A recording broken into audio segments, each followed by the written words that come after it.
வக்கர எண்ணத்தோடு பசியை கொண்டிருப்பாரா? பெருந்தீனிக்காரராக இருக்க முடியுமா? உடலுறவுக்கான ஆசையும் அதே விஷயம்தான். தேவன் சிருஷ்டித்ததை எல்லாம் நன்மைக்கே, பிசாசு அதை சிதைக்க முயற்சிக்கிறார். இந்த தொடரில் விடுதலை மற்றும் அன்பின் நியமங்களை குறித்து நாங்கள் தொடர்ந்து பேசவிருக்கிறோம். இன்று குறிப்பாக நாம் கட்டளை 7 பார்க்கப் போகிறோம். நீங்கள் வேதத்தை நன்றாக அறிந்திருந்தால், வளர்ச்சியை நீங்கள் கற்றிருந்தால், ஆலயத்திற்கு செல்கிறீர்கள் என்றால் அது என்னவென்று உங்களுக்கு தெரியும். 2 வார்த்தை மட்டுமே. சில நேரங்களில் ஜனங்கள் அந்த வார்த்தையில் ஒன்றை விட்டுவிடுவார்கள். விபச்சாரம் செய்யாதிருப்பாயாக. உங்களுக்கு தெரியும், இவைகளால் மரணத்திற்கு திசை திருப்பப்படுவது சாத்தியம். அது சரி. ஒவ்வொரு ஆண்டும் வட அமெரிக்காவிலும் அநேகமாக உலகின் பல பகுதிகளிலும் சாலைகளை கடக்கும் மான்களுக்கு விபத்துக்கள் அதிகம். உதாரணமாக இல்லினாய்ஸில் வாகன ஓட்டுநர்களால், கார் விபத்துக்களால் ஒவ்வொரு ஆண்டும் 17,000க்கும் மேற்பட்ட மான்கள் இறப்பதாக தெரிவிக்கிறார்கள். பெரும்பாலும் அது வீழ்ச்சியில்தான் இருக்கிறது. ஏனென்று தெரியுமா? சந்ததிகளை உருவாக்கும் பருவத்தில் ஆண் மான்கள் வெளியே செல்லும் போது அவைகள் இனச்சேர்க்கையில் ஈடுபடும். அந்த ஆர்வத்தின் காரணமாக அவைகள் தங்கள் இனத்தை குறித்து மிகவும் அக்கறையோடு இருக்கும். அவைகள் வேறொரு ஆண்மானை எதிர்த்து போரிடுவதாலோ அல்லது ஒரு பெண்மானை பின்தொடர்வதிலோ ஈடுபாடோடு இருக்கும். மேலும் அரைகுறையாக சாலையில் எது வந்தாலும் கூட அதை குறித்து கவலைப்படாது. ஆகவே அது அவைகளை மரணத்திற்கு கொண்டு செல்கிறது. துரதிருஷ்டவசமாக இந்த பிரச்சனை மான்களுக்கு மட்டும் நடப்பதில்லை. அதுவும் ஆண்மானுக்கு மட்டும் நடப்பதில்லை. இது மனிதர்களுக்கும் நடக்கிறது. ஆமாம், அவர்கள் எதிர்பாலினத்தவர்களிடம் அதிகம் ஈடுபாடு கொண்டிருக்கலாம். அது ஆவிக்குரிய விதத்தில் ஆபத்தானது. இதுபோன்ற பதிவை நாம் வேதத்தில் பார்க்கிறோம். நிச்சயமாக இதுவும் கட்டளை. யாத்ராகமம் 20:14, விபச்சாரம் செய்யாதிருப்பாயாக. விபச்சாரம் என்றால் என்ன? இதன் விளக்கம் விபச்சாரம், வேசித்தனம் என்ற சொற்களுக்கு இடையில் வேறுபாடு இருக்கிறது. இது 7வது கட்டளையின் கீழ் வருகிறது. விபச்சாரம் என்பது ஒரு திருமணமான நபருக்கும் சட்டபூர்வமான வாழ்க்கை துணையை விட்டு வேறு ஒரு கூட்டாளருக்கும் இடையில் இருக்கும் தன்னார்வ பாலியல் நெருக்கம். வேசித்தனம் என்பது ஒருவருக்கொருவர் திருமணம் செய்து கொள்ளாத கூட்டாளர்களிடையே உடலுறவு கொள்வது. இவை இரண்டும் வேதத்தில் தெளிவாக தடை செய்யப்பட்டிருக்கிறது. உதாரணமாக கலாத்தியர் 5:19, மாம்சத்தின் கிரியைகள் வெளியரங்கமாயிருக்கின்றன, அவையாவன விபச்சாரம், வேசித்தனம். இங்கே அவர் ஒரு வேறுபாட்டை காட்டுகிறார் இல்லையா? விபச்சாரம், வேசித்தனம், அசுத்தம், காமவிகாரம். அது ஆபாசமான நடத்தை, அருவருப்பான நகைச்சுவைகளும் மோசமான நடத்தையும். 1 கொரிந்தியர் 6:9 மற்றும் 10. அநியாயக்காரர் தேவனுடைய ராஜ்யத்தை சுதந்தரிப்பதில்லை என்று அறியீர்களா? வஞ்சிக்கப்படாதிருங்கள். வேசி மார்க்கத்தாரும், விக்கிரக ஆராதனைக்காரரும், விபச்சாரக்காரரும், சுய புணர்ச்சிக்காரரும், ஆண் புணர்ச்சிக்காரரும், திருடரும், பொருளாசைக்காரரும், வெறியரும், நான் இதையும் சேர்க்க விரும்புகிறேன், மக்கள் நம்பிக்கையை இழக்க மாட்டார்கள். உங்களில் சிலர் அப்படிப்பட்டவர்கள். பவுல் கொரிந்திய சபைக்கு எழுதுகிறார். எல்லா வகையான பிரச்சனைகளும் அங்கிருந்தன. ஓரினச் சேர்க்கை மட்டுமல்லாமல் வேசித்தனம், விபச்சாரம். பின்னர் பவுல் தொடர்ந்து கூறுகிறார், அப்படிப்பட்டவர்கள் கடந்த காலத்தில் உங்களில் சிலர். ஆனால் நீங்கள் கழுவப்பட்டு விட்டீர்கள், பரிசுத்தமாக்கப்பட்டு விட்டீர்கள், தேவனால் சுத்திகரிக்கப்பட்டீர்கள்.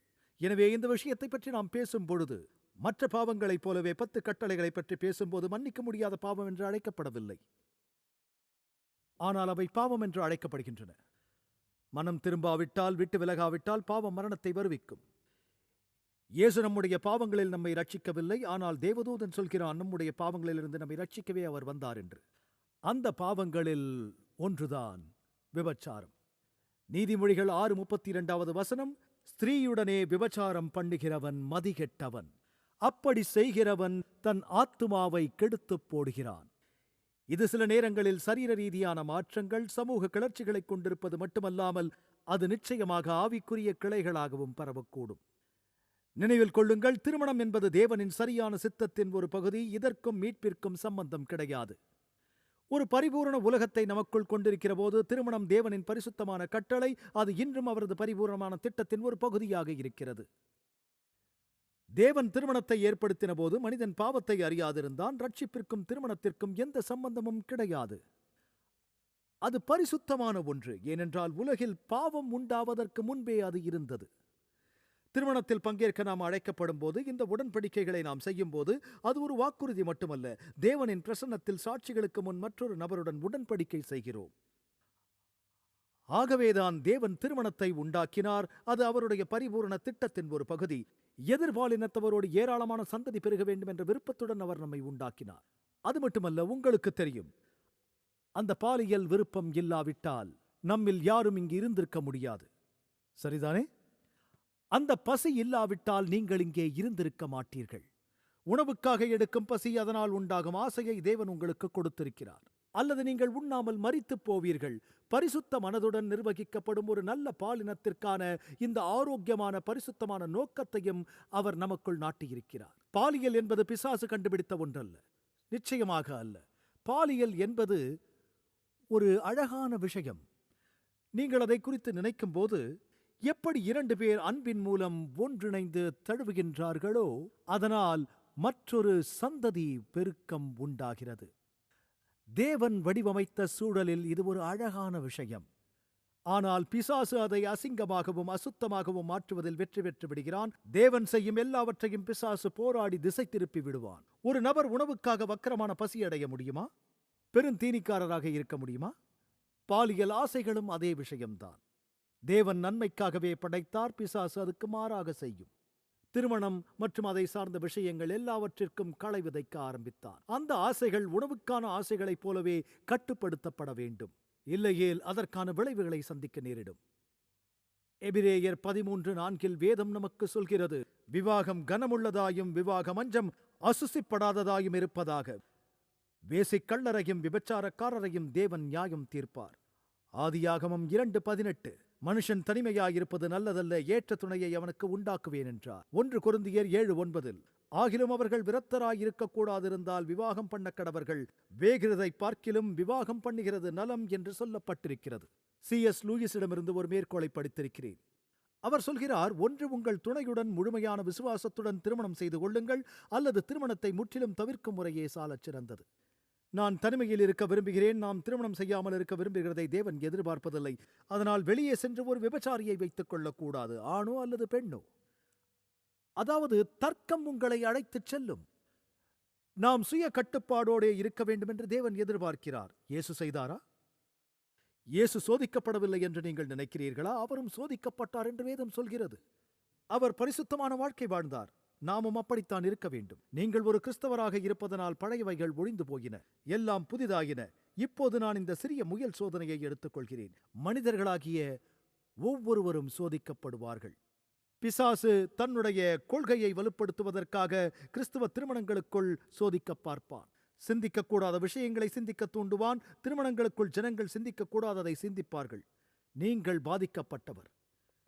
விபச்சாரத்தில் சிக்கியவர்களுக்கு வழக்கமாக தொடர்ச்சியான தெரிந்து கொள்ளுதல் இருக்கும்.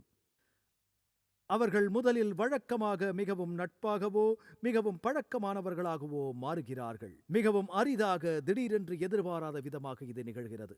ஜனங்கள் கொஞ்சம் கொஞ்சமாக தடை செய்யப்பட்ட உறவின் கதவை திறக்கத் தொடங்குகிறார்கள். அவர்கள் திருமணமாகும் போது எதிர்பாலினத்தவர்களுடன் நட்பு கொள்ளத் தொடங்குகின்றார்கள். அவர்கள் நெருக்கமான விவரங்களை பகிர்ந்து கொள்ளத் தொடங்குகின்றார்கள். அவர் என்னை நன்றாக உணர்ந்து கொள்வதை சிந்திப்பதினால் நான் வீட்டிற்கு சென்றதும் என் கணவர் மிகவும் கசப்பான, அர்த்தமுள்ள மற்றும் தகுதியற்றவராக இருப்பது போல் தோன்றும். இந்த நபர் மிகவும் நல்லவர் என்று தோன்றும். இந்த ஒப்பீடுகளால் பிசாசு உங்களை தூண்டுவான். நீங்களே சமாதானப்படுத்திக் கொள்வீர்கள். தேவன் என்னை இப்படி வழி நடத்துகிறான் என்று நினைப்பீர்கள். ஆனால் வேதம் இந்த விஷயத்தை சொல்கிறது என்று எனக்கு தெரியும். ஜனங்கள் ஆவியை நிறைய விஷயங்களில் குழப்பிக் கொள்கிறார்கள். அதிக பீட்சா சாப்பிட ஆவி உங்களை வழி நடத்துகிறது என்று நினைக்க வைக்கும். அது உங்களுக்கு தெரியும். நீங்கள் தேவ வார்த்தையில் இல்லாவிட்டால் நண்பர்களே, அதனால் வீழ்ந்து போக நேரிடும். தேவனின் ஆவி ஒருபோதும் தேவ வார்த்தைக்கு மாறாக வழி நடத்தாது. கிறிஸ்தவர்களாக எப்படி இருக்க வேண்டும்? தேவனை நேசியுங்கள், ஒருவருக்கொருவர் அன்பு செலுத்துங்கள். வேதம் சொல்கிறது, கர்த்தரை நேசியுங்கள், அயலானை நேசியுங்கள் என்று. உங்கள் மனைவியை விட அயலான் யார்? நீங்கள் உடன்படிக்கை செய்த மனைவியை நேசிக்க முடியாத போது பார்க்க முடியாத கர்த்தரை எப்படி நேசிப்பீர்கள்? நேசிக்கவே முடியாது. நம் எதிரிகளை நேசிக்கும்படி வேதம் சொன்னால் உங்கள் மனைவியை நேசிக்காததற்கு நீங்கள் சொல்லும் சாக்கு என்ன? எங்கும் சென்று விடாதீர்கள் நண்பர்களே. இன்னும் கொஞ்ச நேரத்தில் நாங்கள் இன்றைய விளக்க காட்சிக்கு திரும்ப வருவோம். துக்கமும் வேதனையும் இல்லாத உலகில் வாழ வேண்டும் என்று எப்போதும் விரும்புவீர்கள் இல்லையா? இந்த உலகத்தின் துன்பம், மனவேதனை, துக்கம் ஆகியவற்றிலிருந்து விடுபட வேண்டுமா? அது உண்மைதான். இயேசு மீண்டும் வரப்போகிறார். இந்த சிறப்பு பாடத்தில் வேதம் தனது பிள்ளைகளுக்காக ஏற்படுத்தி இருக்கிற மகிமை நிறைந்த ராஜ்யத்தை குறித்து என்ன சொல்கிறார் என்பதை பார்க்கலாம். அமேசிங் ஃபேக்ட்ஸ் இந்தியா உங்களுக்கு இலவசமாக இதை அனுப்ப விரும்புகிறது. உங்கள் இலவச நகலை பெற திரையில் உள்ள தொலைபேசி எண்ணுக்கு அழைத்து சலுகைக்கான 335 என்று குறிப்பிடவும் அல்லது வலைதள முகவரியை பார்வையிடவும். இந்த நம்ப முடியாத ஆதாரத்தை படித்த பிறகு உங்கள் நண்பருடன் நிச்சயம் இதை பகிரவும். இன்றைய விளக்க காட்சிக்கு திரும்பி வருவோம். மேலும் தேவனின் வார்த்தையிலிருந்து இன்னும் சில அற்புதமான விளக்கங்களை கற்றுக்கொள்வோம். விவாகரத்து குறித்து வேதாகமத்தில் ஆதாரங்கள் இருக்கின்றன. இயேசு என்ன சொல்கிறார்? வேதாகமம் இருந்தால் மத்தேயு 19:9 எவனாகிலும் தன் மனைவி வேசித்தனன் செய்ததன் நிமித்தமே அன்றி அவளை தள்ளிவிட்டு வேறொருத்தியை விவாகம் பண்ணினால் அவன் விபச்சாரம் பண்ணுகிறவனாயிருப்பான். நான் இதை பற்றி பேசும்போது கூட ஏராளமான ஜனங்கள் இங்கே நீங்கள் திருமணமாகக்கூடிய வயதினராகவோ, கிறிஸ்தவர்களில் புள்ளி விவரப்படி 40% பேர் அதில் அனுபவம் வாய்ந்தவர்கள், திருமணமாகக்கூடிய வயதினராகவோ திருமணமாகிவிட்டவர்களாகவோ இருக்கிறீர்கள். அதனால் நாங்கள் கண்டிக்க இங்கு வரவில்லை. வேதம் சொல்வதை உங்களுக்கு சொல்ல வந்திருக்கிறோம். கிறிஸ்தவர்களாக நீங்கள் இருக்க வேண்டும். விவாகரத்துக்கான வேதத்தின் அடிப்படையில் திருமண துரோகம் செய்திருந்தால், திருமணத்தில் பாலியல் துரோகம் ஏற்பட்டிருந்தால் நீங்கள் விவாகரத்து பெற வேண்டும் என்ற அர்த்தமல்ல. மன்னிப்பு மற்றும் குணப்படுதல் இன்றும் இருக்கிறது. நீங்கள் எப்போதாவது ஓசியா புத்தகத்தை படித்திருக்கிறீர்களா? அவருடைய மனைவியாக விசுவாச துரோகத்திற்கு பிறகும் கூட, நான் கிறிஸ்துவின் மணவாட்டி, சபை விசுவாச துரோகம் செய்யுமா? இஸ்ரேலின் வரலாற்றை பாருங்கள். அவர்கள் மற்ற தேவர்களை பின்தொடர்ந்து சென்ற போதெல்லாம் அவர் அவர்களை மன்னித்து மீண்டும் கொண்டு வருவார். எனவே இது கூட சுகப்படுமா மற்றும் மன்னிக்கப்பட முடியுமா? ஆம், அது முடியும். எனவே மல்கியா 2:16 நீங்கள் இங்கே பார்க்கிறீர்கள், தள்ளி விடுதலை நான் வெறுக்கிறேன் என்று இஸ்ரவேலின் தேவனாகிய கர்த்தர் சொல்லுகிறார். அப்படிப்பட்டவன் கொடுமையினால் தன் வஸ்திரத்தை மூடுகிறான் என்று சேனைகளின் கர்த்தர் சொல்கிறார். மறுமணம் செய்வதற்கான காரணங்கள் வேதாகமத்தின் அடிப்படையில். உங்கள் மனைவி மரித்துவிட்டால் பவுல் அதை பற்றி பேசுகிறார். நீங்கள் விபச்சாரத்தின் மூலம் திருமண உடன்படிக்கை மீறப்பட்டிருந்தால் மற்றும் நல்லிணக்கத்தின் நம்பிக்கை இருந்தால், மீட்கக்கூடிய குணங்கள் ஏதேனும் இருந்தால், ஒரு கிறிஸ்தவராக நீங்கள் செய்யக்கூடிய சிறந்த விஷயம் திருமணத்தை காப்பாற்றுவதாகும். மீண்டும் தொடங்குவது கடினம். அது மிகவும் கடினம். நீங்கள் சில நேரங்களில் பிரிவதற்கான காரணங்கள் இருக்கலாம். அதை பற்றி கொஞ்ச நேரம் பேசலாம். மேலும் உங்களுக்கு தெரியும், ஒரு கட்டத்தில் சபை தேவன் சொல்லும் இடமாக இருக்கப் போவதில்லை என்றால் இங்கே என்ன மதிப்பீடு செய்யப்படுகிறது? இது ஒரு உடன்படிக்கை. இது முக்கியமானது, இது விசேஷமானது. நம் கலாச்சாரத்தில் நாம் எங்கே இதை காண்கின்றோம்? சொல்லுங்கள். நீங்கள் ஒரு கோட்டை வரைந்து சபையிலே அதன்படி நடக்கவில்லை என்றால் வேறு எங்கு சென்று திருமணம் பரிசுத்தமானது என்று சொல்ல முடியும்? சிலருக்கு சிரமமாக இருந்தாலும் இந்த நிறுவனம் கவனமாக பாதுகாக்கப்பட வேண்டும். சபையிலே நடக்கவில்லை என்றால் வேறு எங்கே நாம் எங்கு சென்று சொல்லப் போகிறோம்? சொல்லுங்கள். தொலைக்காட்சிகளிலா? 4 மனைவிகள் இருப்பவரிடத்திலா? திருமணத்தை அதற்கு சொந்தமான புனித ஸ்தலத்தில் உயர்த்தாமல் நாம் வேறு எங்கு சென்று உயர்த்தப் போகிறோம்? இது இங்கே இருக்கிறது இல்லையா? இது தேவனின் வார்த்தையில் இருக்கிறது இல்லையா?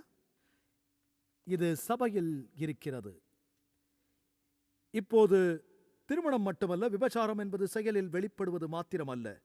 விபச்சாரம் ஒரு அணுகுமுறையில் நடக்கக்கூடும் என்பதையும் இயேசு நமக்கு கற்பிக்கின்றார் இல்லையா? மத்தேயு 5:27 விபச்சாரம் செய்யாதிருப்பாயாக என்பது பூர்வத்தார்க்கு உரைக்கப்பட்டது என்று கேள்விப்பட்டிருக்கிறீர்கள். அவர் 10 கட்டளைகளில் சொன்னதை மேற்கோள் காட்டுகிறார். நான் உங்களுக்கு சொல்லுகிறேன், ஒரு ஸ்திரீயை இச்சையோடு பார்க்கிற எவனும் தன் இருதயத்தில் அவளோடே விபச்சாரம் செய்தாயிற்று. இப்போது ஒரு நபர் ஒரு ஸ்திரீயை இச்சை சிந்தனையோடு பார்த்தால், உங்கள் மனைவி இச்சை சிந்தனை கொண்டிருப்பதை நீங்கள் நிரூபிப்பதினால் இப்போது நீங்கள் விவாகரத்து செய்வதற்கான காரணங்கள் ஏற்பட்டு விடுமா? நீங்கள் என்ன சொல்வீர்கள்? நீங்கள் பதிலளிக்க விரும்புகின்றீர்களா? தைரியம் இருக்குமா? இல்லை. ஏனெனில் சிந்தனைக்கும் செயலுக்கும் வித்தியாசம் இருக்கும். இது குறித்து ஒரு நிமிடம் சிந்தியுங்கள்.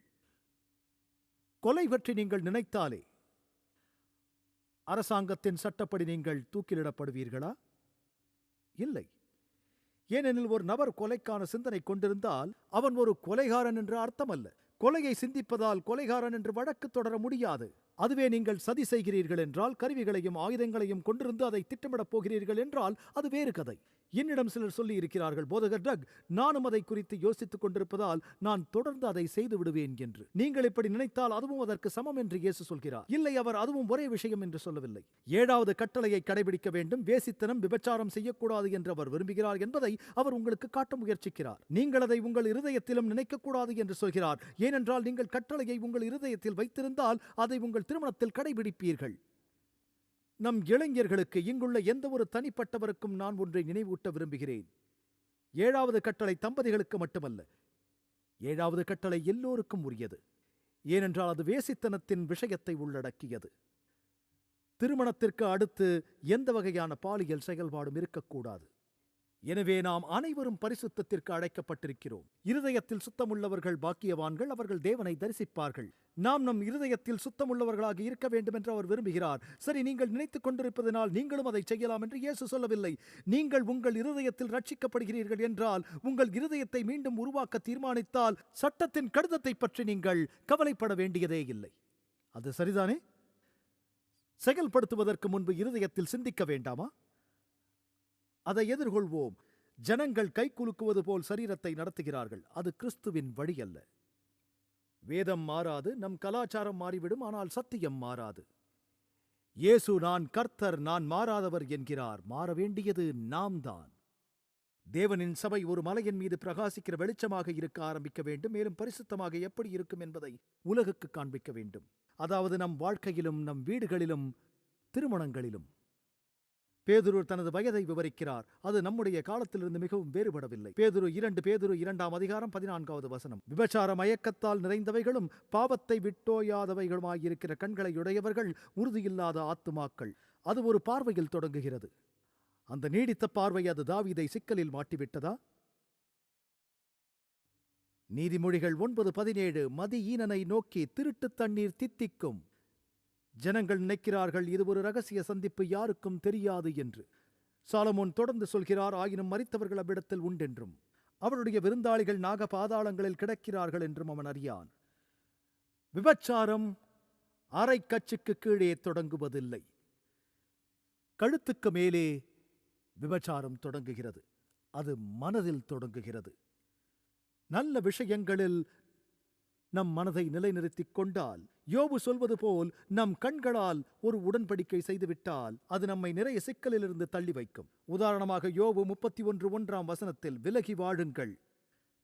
அவர் கூறுகிறார், என் கண்களோடே உடன்படிக்கை பண்ணின நான் ஒரு கன்னிகையின் மேல் நினைப்பாயிருப்பது எப்படி? அப்படியானால் நான் ஏன் ஒரு இளம் பெண்ணை பார்க்க வேண்டும்? யோசேப்பு வேதத்தில் உள்ள கதாநாயகர்களில் ஒருவர். வேதத்தில் காணும் அரிதான விதி விலக்குகளில் ஒருவர். பெரும்பாலான ஜனங்களுக்கு விலகி நிற்க மிகவும் கஷ்டமாக இருக்கும். ஆனால் சலனத்திலிருந்து விலகி நின்றவர் அவர். மற்றவர்களுக்கு இது மிகவும் கஷ்டமானதாக இருந்திருக்கும். நான் தேவனுக்கு விரோதமாக எப்படி பாவம் செய்ய முடியும் என்றார். தேவனிடத்தில் அவருடைய அன்பு மிகவும் அதிகம். விபச்சாரம் செய்ய மாட்டேன் என்று சொன்னார். நாம் அனைவரும் மனிதர்கள் என்று சொல்லும் போதெல்லாம், எந்த ஆணும் இப்படி இருக்க முடியும் என்று ஒரு பெண் சொன்னதை நான் நினைவில் வைத்திருக்கிறேன். எந்த ஒரு மனிதனும் இருக்க முடியும், அது உண்மை என்று நான் நம்பாததால் நான் அவமானப்படுத்தப்பட்டேன். தேவ ஆவியானவர் இருக்கும்போது நாம் நேர்மையுடன் வாழ முடியும் என்று நான் நினைக்கிறேன். நீதிமொழிகள் அதிகாரம் 4:25 உன் கண்கள் நேராய் நோக்கக் கடவது, உன் கண்ணிமைகள் உனக்கு முன்னே செவ்வையாய் பார்க்கக் கடவது. சங்கீதம் 101:3 தீங்கான காரியத்தை என் கண்முன் வைக்க மாட்டேன், வழி விலகுகிறவர்களின் செய்கையை வெறுக்கிறேன், அது என்னை பற்றாது. சாலமோனும் சொல்கிறார், நீதிமொழிகள் 5:15 உன் கிணற்றிலுள்ள தண்ணீரையும் உன் துறவில் ஊறுகிற ஜலத்தையும் பானம் பண்ணு. அவை உங்களுடையதாக இருக்கட்டும், உங்களுடன் இருக்கும் அந்நியர்களுடையது அல்ல. உங்கள் கொல்லைப்புறத்தில் ஒரு நீரூற்று இருந்து அதில் உங்களுக்கான சொந்த கிணற்றை வைத்திருந்தால், உங்கள் சொந்த கிணற்றிலிருந்து நீங்கள் விரும்பும் எல்லா தண்ணீரையும் குடிக்கலாம். அது ஆசீர்வாதமாக இருக்கும். திருமணத்திற்கு அந்த நெருக்கம் ஒரு ஆசீர்வாதம். உண்மையில் தம்பதிகள் ஒன்றாக இணைந்து இருக்க வேண்டும் என்று வேதத்தில் கட்டளையிடப்பட்டுள்ளது. திருமண ஆலோசனை நடந்து கொண்டேதான் இருக்கிறது. ஏனெனில் தம்பதிகள் அதிகமாக உடல் உறவு கொள்கிறார்கள். அவர்களுக்கு அது போதுமானதாக இல்லாததால் தான். உண்மை தெரிந்தால் 10-9 பேருக்கு அது ஒரு பிரச்சனை. எனவே திருமணத்திற்குள் இது ஒரு அற்புத விஷயம். ஆனால் திருமணத்திற்கு வெளியே உங்கள் மனைவி அல்லாத ஒருவருடன் அதுதான் பிரச்சனை. இப்போது இதையெல்லாம் சொல்லிவிட்டு விபச்சாரம் என்றால் என்ன? அது ஒரு பாவம் என்பது தெளிவாக தெரிகிறது. அது மன்னிக்க முடியாத பாவம் அல்ல. நீங்கள் யோசித்திருக்கிறீர்களா? விவாகரத்து மற்றும் மறுமணம் கூட வேதாகமத்தின் அடிப்படையில் இல்லாமல் மன்னிக்க முடியாத பாவம் என்று வேதம் அழைக்கவில்லை. தாவீது பத்சேபாளுடன் பாவம் செய்த பிறகு அது ஒழுக்கக்கேட்டில் ஈடுபடுவதை தடை செய்திருந்த விபச்சார உறவா? அது எல்லா வகையிலும் கொலையுடன் தொடர்புடையது. தாவீது கஷ்டப்பட்டாரா? பத்சேபாள் கஷ்டப்பட்டாரா? தாவீது தனது 4 மகன்களை இழந்தார். கர்த்தர் நாத்தானின் தீர்க்க தரிசனத்தில் நேரடியாக 4 குழந்தைகளின் இழப்பை இந்த செயலுடன் இணைத்தார். எனவே தாவீது அது மதிப்புக்குரியது என்று நினைத்தாரா? சில நேரங்களில் ஜனங்கள் விபச்சார உறவுகளில் சிக்கிக் கொள்வார்கள். அதன் விளைவுகள் என்னவாக இருக்கும் என்பதை அவர்கள் உணர்வதில்லை. பெற்றோர்கள் எடுத்த முடிவு காரணமாக நிறைய குழந்தைகள் நிரந்தரமாக பயப்படுகிறார்கள். மிகவும் சுயநல முடிவு. பொதுவாக ஜனங்கள் விபச்சாரம் செய்யும் போது அவர்கள் யாரை பற்றி சிந்திக்கிறார்கள்? தேவனையும் மகிமையுமா அல்லது அவர்களையா? விபச்சாரத்திலே கண்டுபிடிக்கப்பட்ட ஒரு ஸ்திரீயின் நிலை என்ன? யோவான் 8:38. விபச்சார செயலில் சிக்கிய இந்த பெண்ணை வேத பாரகர்கள் அழைத்து வந்தார்கள். அவள் குற்றவாளி. சட்டப்படி அவள் கல்லெறியப்பட வேண்டும். சட்டப்படி மனிதர்கள் கல்லெறியப்பட வேண்டும். ஆச்சரியம், உலகில் அவர்கள் எப்படி அவளை இந்த செயலில் பிடிக்க முடிந்தது? ஆனால் அந்த மனுஷனை அல்ல. அது மிகவும் விசித்திரமானது மற்றும் வெளிப்படையான அவள் விபச்சாரக்காரி. மகதலேனா மரியாள் இயேசுவை சந்திப்பதின் முதல் சந்தர்ப்பமாக இது இருந்திருக்கலாம். அதற்கான வாதங்களை நான் பின்னர் உங்களுக்கு சொல்கின்றேன். ஆனால் அவர்கள் அவளை கொல்ல தயாராக நிற்கின்றார்கள். உங்களில் பாவமில்லாதவன் இவள் மேல் முதலாவது கல்லெறிய கடவன் என்றார். தேவாலயத்தில் விபச்சாரம் மிகவும் பரவலாக இருப்பதற்கான ஒரு காரணம் உங்களுக்கு தெரியும். சபையில் யாரும் விபச்சாரத்தில் ஈடுபடுவதை விரும்பக்கூடாது. சபை கூடாரங்களில் யாரும் விரும்பக்கூடாது. எல்லோரும் என்று சொல்லவில்லை. மிகச்சிலரே அந்த விஷயங்களை நிவர்த்தி செய்ய தயாராக இருக்கிறார்கள். அது மிகவும் பரவலாக இருக்கிறது. நாம் அனைவரும் உங்களில் பாவமில்லாதவன் முதலாவது கல்லெறிய கடவன் என்ற வசனத்தை மேற்கோள் காட்டுகிறோம். ஜனங்கள் அதை நாம் ஆதரிக்க வேண்டியதில்லை என்று அர்த்தப்படுகிறார்கள். எனவே தேவனை குறித்து மிகவும் தெளிவாக தெரிந்த சில விஷயங்களை நாம் அனைவரும் ஒரு விதத்தில் தெளிவற்றவர்களாக இருக்கிறோம். பாவமில்லாதவன் முதல் கல்லை எறியட்டும் என்று இயேசு சொன்னபோது மரியாளை கொல்ல போனவர்கள், கல்லால் அவளை அடிக்கப் போனவர்கள் தங்கள் மனசாட்சியினால் கடிந்து கொள்ளப்பட்டு போய்விட்டார்கள். இயேசு, ஸ்திரீயே, உன்மேல் குற்றம் சாட்டியவர்கள் எங்கே? ஒருவனாகிலும் உன்னை ஆக்கினைக்குள்ளாக தீர்க்கவில்லையா என்றார். அதற்கு அவள், இல்லை ஆண்டவரே என்றாள். இயேசு அவளை நோக்கி, நானும் உன்னை ஆக்கினைக்குள்ளாக தீர்க்கிறதில்லை, நீ போ, இனி பாவம் செய்யாதே என்றார். தேவாலயத்தில் ஒருவர் விபச்சாரத்தில் விழும்போதெல்லாம் எந்த விதமான தணிக்கை அல்லது ஆலோசனையும் கேட்பதற்கு பதிலாக, ஆம், இயேசுவே என்னை ஆக்கினைக்குள்ளாக தீர்க்கிறதில்லை என்று சொல்லியிருக்கிறார் என்கிறார்கள். எனவே சென்று சுதந்திரமாக பாவம் செய்கிறார்கள். அவர் சொன்னது அதைத்தானா? நான் உன்னை ஆக்கினைக்குள்ளாக தீர்க்கிறதில்லை, போ, இனி பாவம் செய்யாதே என்றார். அவர் அவளுக்கு பாவத்தின் சம்பளமான மரணத்தை கொடுக்கப் போகிறார். பாவத்திற்கான தண்டனை இன்றும் மரணமா? 7வது கட்டளையை மீறிய தண்டனை இன்றும் பாவமா? ஆகவே அது இன்றும் மரணமா? எப்படி இயேசு இனி நீ பாவம் செய்யாதே என்று சொன்னார்?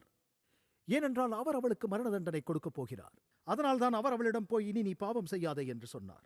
அவர் அதை ஒரு பாவம் என்று சொல்லி அதை செய்யாதே என்றார். நான் உன்னை மன்னிக்கிறேன், இனி அதை செய்ய வேண்டாம். ஏனென்றால் நான் உங்களுக்காக மரிக்கப் போகிறேன். அதில் ஏதாவது பொருள் இருக்கிறதா? உயிர்த்தெழுந்த இயேசுவை பிரகடனப்படுத்தியவர் மகதலேனா மரியாள். கிணற்றின் அருகே இருந்த பெண்மணி அவரை புற ஜாதியினரிடையே முதலில் அறிவித்தவர் இல்லையா? எனவே இது தேவன் மன்னிக்கக்கூடிய ஒன்று. ஆனால் நாம் இன்னும் தேவனுக்கு கீழ்ப்படிய வேண்டும் என்று அவர் விரும்புகிறார். விபச்சாரம் இன்றும் ஒரு பாவம். அதை கொஞ்சம் குறைவாக செய்ய வேண்டும் என்று அவர் பரிந்துரைக்கவில்லை. அவர் சொல்வதெல்லாம், நீங்கள் விபச்சாரம் செய்யாதிருப்பாயாக என்று. இது தேவனின் சித்தம். நாம் பரிசுத்தமாக இருக்க வேண்டும். மேலும் நாம் அவரிடத்தில் விபச்சாரம் செய்யக்கூடாது என்று அவர் விரும்புகிறார். ஏனென்றால் இறுதியில் கிறிஸ்து சபையை நேசிப்பது போல கணவன்மார்கள் மனைவிகளை நேசிக்க வேண்டும். உங்களை அவர் ஒரு மணவாளனாக நேசிக்கிறார். அவர் இதயத்தை உடைக்க விரும்புகிறீர்களா? எந்த நேரத்திலும் யாராவது தங்கள் மனைவிக்கு துரோகமான விபச்சாரம் செய்கிற எண்ணத்துடன் ஊர் சுற்ற நினைப்பார்களா? அப்படியானால் அவர்கள் தேவனிடத்திலும் அவர்களது குடும்பத்தினரிடமும் சமூகத்தின் மீதும் விபச்சாரம் செய்யப் போகிறார்கள் என்று அர்த்தம். தாவீது பாவத்திலிருந்து மனம் திரும்பிய போது 51வது சங்கீதத்தில், யோசேப்பு போத்திப்பாரின் மனைவி விபச்சாரம் செய்ய ஆசைப்பட்ட போது, இப்படி இருக்க நான் இத்தனை பெரிய பொல்லாங்குக்கு உடன்பட்டு தேவனுக்கு விரோதமாக பாவம் செய்வது எப்படி என்றான். எனவே இந்த கட்டளையையும் ஒவ்வொரு கட்டளையையும் கடைபிடிப்பதற்கான சிறந்த காரணம், இயேசு நம்மை நேசிக்கிறார். நம்முடைய பாவங்களிலிருந்து நம்மை ரட்சிக்க அவர் மரிக்க வேண்டியிருந்தது. அது சரிதானே? அவர் சிந்திய இரத்தத்தின் மூலம் நாம் பரிசுத்த வாழ்க்கை வாழ நமக்கு அதிகாரம் கொடுக்கப்பட்டிருக்கிறது. உங்கள் வாழ்க்கையில், உங்கள் அனுபவத்தில் நீங்கள் எங்கிருந்தாலும், நீங்கள் திருமணம் செய்து கொள்ளும் வயதாகி இருந்தாலும், நீங்கள் திருமணம் செய்து கொண்டவராக இருந்தாலும், விவாகரத்து செய்தவராக இருந்தாலும் சரி, ஒருவேளை நீங்கள் வேதாகமத்தின் அடிப்படையில் வாழாதவராக இருந்தாலும், இனி ஒரு புதிய வாழ்க்கை வாழ கிறிஸ்துவின் இரத்தத்தின் வல்லமைக்காக நாம்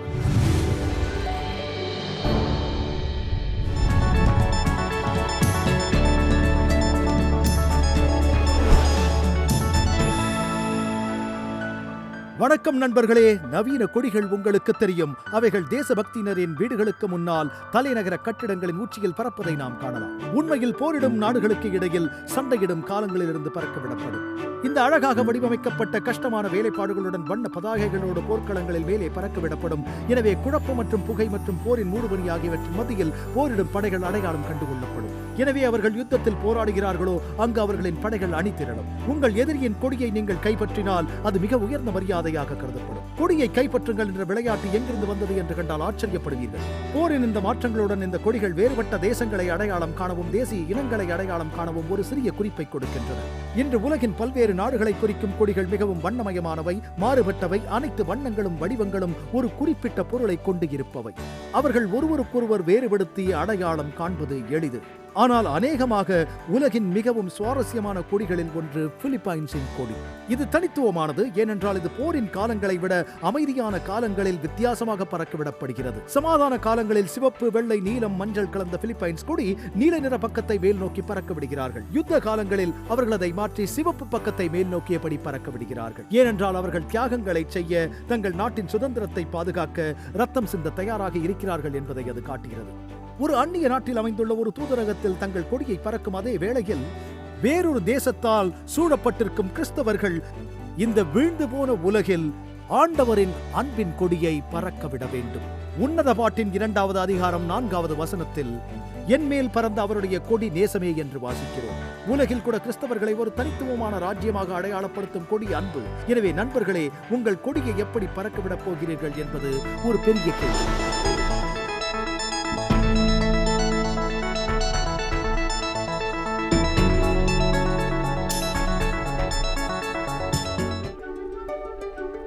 ஐம்பது வருடங்களுக்கும் மேலாக அமேசிங் ஃபேக்ட் ஊழியங்கள் நற்செய்தியை உலகம் முழுவதும் பகிர்ந்து கொண்டிருக்கிறது. இயேசுவின் சித்தத்தின்படி அனைத்து மக்களுக்கும் நித்திய சுவிசேஷத்தை அறிவித்துக் கொண்டிருக்கிறது. உங்கள் ஜெபத்திற்கும் ஆதரவிற்கும் நன்றி.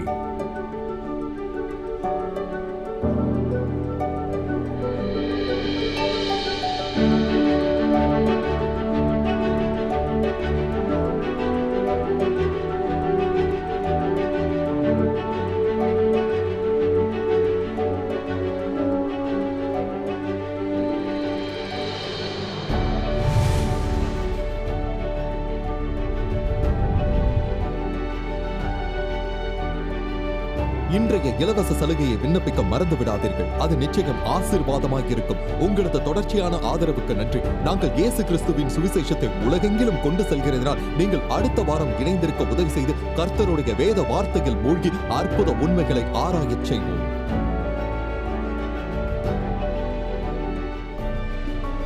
இந்த நிகழ்ச்சி அமேசிங் ஃபேக்ட்ஸ் ஊழியத்தின் நண்பர்களால் உங்களிடம் கொண்டு வரப்பட்டிருக்கிறது.